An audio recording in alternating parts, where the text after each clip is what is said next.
Hello Brian, আসসালামু আলাইকুম। কি অবস্থা, সবাই কেমন আছেন? সকলেই কমেন্ট করছিলেন যে আমার দুর্ঘটনাটি কোথায়, কেমনে, কিভাবে হইল।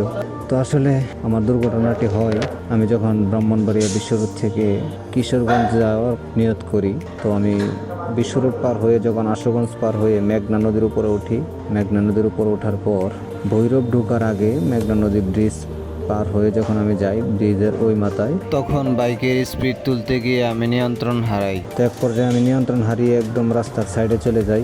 আপনারা দেখতেই পাচ্ছিলেন যে একদম মানুষ যে পারাপার হয় রাস্তার সাইড দিয়ে, ব্রিজ দিয়ে, ওই ব্রিজের উপর দিয়ে করে উঠে দিয়েছিলাম গাড়ি, যেই দিক দিয়ে মূলত মানুষ চলাচল করে। তো যাই হোক, আল্লাহর অশেষ রহমতে তখন কোনো মানুষ ছিল না। যদি কোনো মানুষ থাকতো তাহলে যে কি হইতো তা একমাত্র আল্লাহ পাক রব্বুল আলামিনই ভালো জানেন। তো আল্লাহর রহমতে কোনো মানুষ ছিল না, তবে আমরা দুইজন মানুষ ছিলাম, আমি এবং আমার বন্ধু ছিল আমার বাইকের পিছনে। আমি যখন বাইক রাইড করি, বাইকের স্পিড এবং গতি তুলতে গিয়ে সেটা এক পর্যায়ে বাইকের নিয়ন্ত্রণ হারাইয়া একদম রাস্তার সাইডে চলে যায়। আমি শত চেষ্টা করার পরেও আমি বাইকটিকে ব্রেক করতে পারতেছিলাম না। হাইড্রোলিক ব্রেক ধরার পরেও আমার বাইক থামছে না। তো এক পর্যায়ে বাইক যেতে যেতে একদম রাস্তার কিনার দিয়ে ব্রিজের উপর দিয়ে উঠে যায়। প্রায় এত উঁচায় উঠে বাইকটি, আল্লাহর রহমত ছিল বিদায় আমি মূলত পরে লাস্ট পর্যন্ত বাইকটিকে নিয়ন্ত্রণে আনতে পারছি।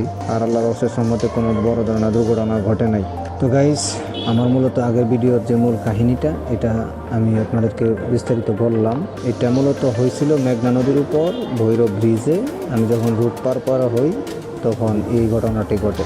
তো যারা তোমরা বাইক রাইড করো, সকলের কাছে আমার রিকোয়েস্ট থাকবে, আগে ভাই জীবন, তারপর হচ্ছে গাড়ি।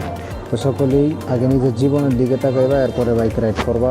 স্পিডটা বেশি বড় নয়, গাড়ি মূলত নিয়ন্ত্রণে রাখাটাই সবচেয়ে বেটার।